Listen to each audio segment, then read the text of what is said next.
안녕하세요. 러플리입니다. 서울시 강북구 아파트에 다녀왔습니다. 최근 실거래 가격과 17년도 가격에 대해서 알아보도록 하겠습니다. 본 내용은 국토교통부에서 제공되는 자료를 토대로 만들어졌으며 직거래가 아닌 정상적인 중개거래임을 사전에 알려드립니다. 현재 우리나라는 출산율 0.8로 신생아 수가 2012년 48.5만 명에서 21년도엔 26.1만 명으로 급격하게 줄어들고 있습니다. 이유는 여러 가지가 있겠지만 혼인할 나이가 되어도 주거 불안으로 인한 결혼 및 출산 포기가 상당 부분 영향을 미치고 있습니다. 이런 상황이 지속되면 인구는 점점 줄어들고 이로 인해 주택 수요가 줄어들면서 주택 가격도 더 이상 받쳐주기 힘들 것입니다. 이렇게 어려운 시기에 혼인 및 출산을 하는 국민들에게 좀 더 현실적이고 확실한 혜택을 줘야 할 것입니다.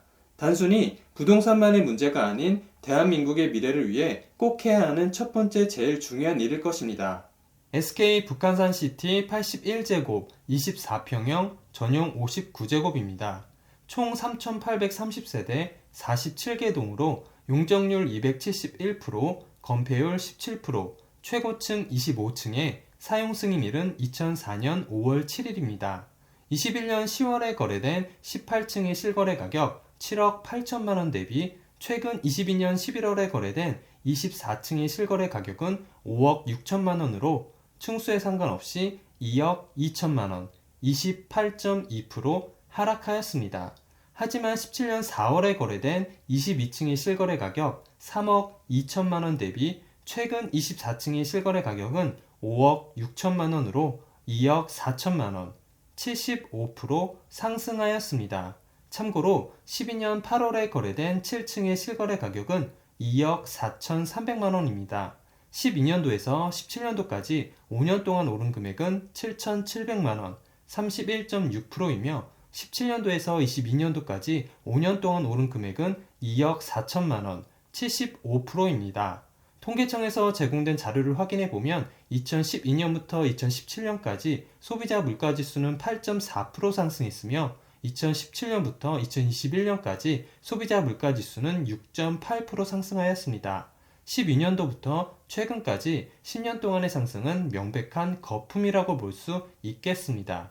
최근 전월세 거래로는 전용 84제곱 11층 1억에 100만원, 20층 1억에 120만원, 전용 59제곱 15층 3억에 20만원, 2층 3억 8천만원, 10층 3억 3천만원, 18층 2억 5천에 50만원에 계약되었습니다. 총 주차 대수는 4,804대, 세대당 1.25대로 적당한 편입니다. 월평균 관리비는 13만원 정도 나옵니다.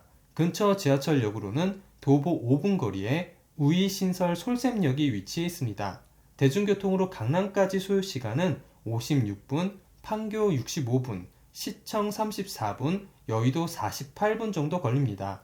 교육시설로는 서울 삼각산초등학교, 서울 미양초등학교, 삼각산중학교, 미양중학교, 성암여자중학교, 미양고등학교, 삼각산고등학교, 개성고등학교가 있고 보육시설은 구립 즐거운 어린이집이 있습니다. 주변 상권 및 편의시설로는 롯데마트 삼양점, 하나로마트 미아점, 롯데백화점 미아점, 이마트 미아점, 현대백화점 미아점이 있고 고갯마루 공원과 오동 근린공원이 있습니다.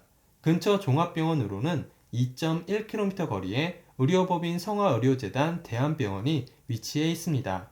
반경 1km 이내에 학원 70개, 병원 93개, 편의점 20개, 약국 33개, 마트 4개가 있습니다. 서울 아파트 매매 수급 지수가 29주 연속 하락하는 등 매수 심리가 계속 악화하고 있습니다. 수도권과 전국 아파트 매매 수급 지수는 10년 4개월 만에 최저치를 기록하며 역대 두 번째로 나빠졌습니다. 서울은 아파트 값이 3주 연속 최대 낙폭 기록을 깬 가운데 매매 거래도 5개월 연속 연간 1000건에 미치지 못할 것으로 나타났습니다. 25일 한국부동산원 자료에 따르면 지난 21일 기준 서울 아파트 매매 수급 지수는 67.9로 조사됐습니다. 서울 매매 수급 지수는 지난 5월 2일 조사 91.1 이후 29주째 내림세를 이어갔습니다. 2012년 8월 6일 조사 67.5 이후 10년 3개월 만에 가장 낮은 수준입니다. 서울은 5대 권역의 매매 수급 지수가 모두 하락했습니다. 은평, 마포, 서대문구 등이 속한 서부권 지수가 63.8로 가장 낮았고 노도강, 노원, 도봉, 강북구가 속한 동부권 지수도 64.5로 일주일 전보다 추가 하락했습니다. 인천과 경기 지역 매수 심리도 급격히 나빠지고 있습니다. 인천 아파트 매매 수급 지수는 70.8, 경기는 72.0까지 내려갔습니다. 이에 수도권 매매 수급 지수는 70.5까지 떨어졌습니다. 수도권 지수는 부동산원의 매매 수급 지수 조사 시작 이래 최저치였던 2012년 7월 9일 조사 70.4 이후 10년 4개월 만에 가장 낮고 역대 두 번째로 낮은 수준입니다. 전국 매매 수급 지수는 75.9를 기록, 부동산원의 첫 매매 수급 지수 조사이자 역대 최저치인 2012년 7월 2일 조사 75 이후 가장 낮았습니다. 부동산원에 따르면 서울 아파트 값은 지난주보다 0.52% 하락, 역대 가장 큰 폭으로 내렸습니다. 노원구가 0.88%로 하락했고 도봉구 0.83% 하락, 강북구 0.74% 하락 등 노도강 지역의 급락 흐름이 이어졌습니다. 전국 아파트값 낙폭도 0.5%로 사상 최대치였습니다. 서울 부동산 정보광장 자료를 보면 이날 오전까지 신고된 10월 서울 아파트 매매 거래는 545건에 그쳤습니다. 앞서 지난 7월엔 644건, 8월 671건, 9월에는 613건이었습니다. 또 11월 들어서는 아파트 매매 거래 신고가 179건밖에 이루어지지 않았습니다. 계약일 기준 집계로 신고 기한이 아직 남아있지만 남은 5일간 10월 매매 거래가 84%나 늘어날 가능성은 희박한 것으로 부동산 업계는 보고 있습니다. 업계 관계자는 하반기 들어 5개월 연속 월간 1000건 미달이 확실시 된다고 말했습니다. 구독을 하시면 더 많은 주택의 정보를 빠르고 쉽게 보실 수 있습니다. 그리고 좋아요를 눌러주시면 영상을 만드는 저에게 큰 힘이 됩니다.